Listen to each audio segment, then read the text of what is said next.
Sa darating na Mayo 12, higit pa sa mga pangalan ang isusulat sa balota. Ito'y pagpili ng direksyon. At kung pagbabatayan ang huling survey, ang bagong direksyon ay malinaw. Ito'y kay Marcos at sa kanyang alyansa para sa bagong Pilipinas.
Mapupuno na itong area na ito. Sa kabila po, pununan sa may side ng kanan. No?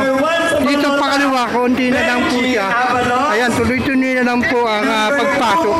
Reggie Anchojo. Number 3, wala. Number 5, Leslie Cruz. Number 6, Dotong po. Ilang tao dito talaga namang ramdam na ramdam mo na talagang ipapanalo nila ang alyansa para sa bagong Pilipinas. Pilipinas! Alam mo partner, talaga namang ramdam na ramdam mo ang kanilang suporta dahil kanina pa, ang mga, siguro mga alauna nandito na sila at ramdam na ramdam mo, gustong-gusto nilang mapanood ang ating programa ngayong araw. Correct. Partner, kahit mainit yung panahon, pinapapasok na po, no? Kung ano po yung mga kanilang sinusuportan. Kagaya po nila Benabalos, ito po, no? Si Maharlika, Marcos Pagli, no? Kaya po, makikita mo talaga ang kanilang sinisigaw ay ang alyansa para sa bagong Pilipinas. Correct. Partner, mamaya ipapakita natin ang review kung gano'ng kadami ang mga tao ngayong araw dito sa lungsod ng Mandaluyong. Mamaya po makikita ho natin maraming totally ng dami ng tao. Ramdam namin ang support na ibibigay nyo sa ating mga kandidato. Correct. Para sigurado. Ayan o. Lalong bilis, lalong gaganda ang ating pagbago. Katulong ng ating mga kabisig sa Senado. Lada. Green.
Yan.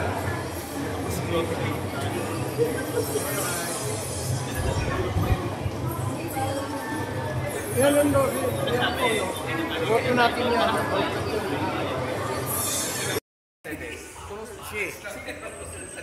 Thank you po, sir. Meron doon po, number 63, yan. Kanyang kabalota, huwag niyong kakalimutan, no? 63, ating idol. Erwin Tulfo, kanyang sa Senado. Lahat kailangan natin ang alyansa, no? Sa ating mga kababayan. Kita niyo naman, grabe. Ang kanyang sombrero talagang maganda. Solid. Yan, no? Solid to. Wala lang tayong ano. Grabe. Yan. Ganda ng ano, kay Erwin Tulfo. Galing. The Philippines is one of the fastest growing economies in Asia.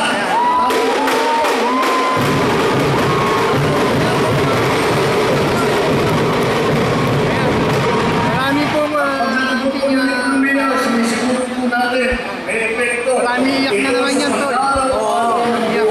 Ano masasabi mo? Sabi ko, yung mga basher po ng ating Pangulo, halaan nyo pagtulog. Kasi bukas makapangungot na naman kayo. Nakikiramay po ako sa kanila. Ano, sir? Ano? Nakikiramay po ako in advance. Sa bansa. Nakikiramay ako sa kanilang kapinghatian. Sa inyo kung kapinghatian lang ha, doon po kami nakikiramay. Ayun. Eh, talagang may api-api lang talaga. Ibibigyo siguro ng bugbog ng ugaw. Maganda na rin po ang limang stasyon ng LRT1. Ang kalabas po ng Maynila. Bukod dito, tuloy-tuloy na ang pagpapatayon, pagpapaayos, at pagpapalawin ng samsang daan at pantalan sa buong bansa. Tignan niyo po sa YouTube ay pinapakita po sa amin namin sa inyo lahat na sa buong Pilipinas po ay napakaraming ating laking proyekto. Yan ang talaga hindi lamang ng mga kalsada, kung hindi pati na yung mga plan ng ulo, pati na yung mga plan sa irigasyon ng ating mga magsasaka. Lahat po ay ginagawa upang matapos na natin ang problema natin sa transportasyon, matapos na po natin ang problema natin sa agrikultura, matapos na po natin ang problema natin sa trabaho.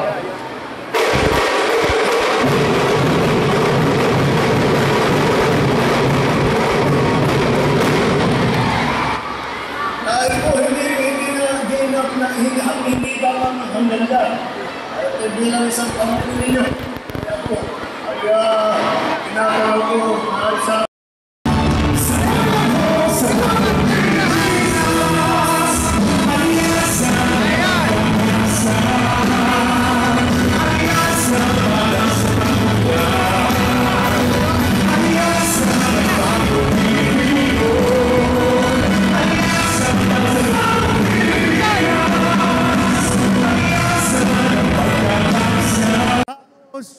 Kagayem ken kakabsat na imbag nga malemyo amin.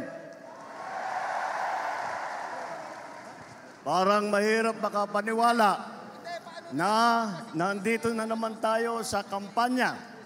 Napakabilis ng panahon, napakabilis ng pagdaan.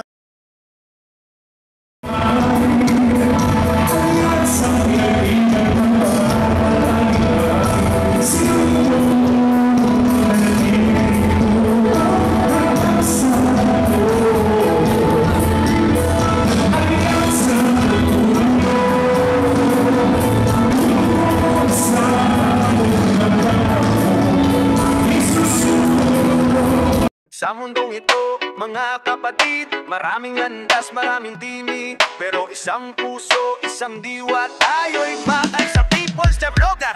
Nakikinig sa tunog ng kalye, tip, mga kwentong hindi masabi. Bawat hadbang, bawat galaw, sa aking isip may mga araw.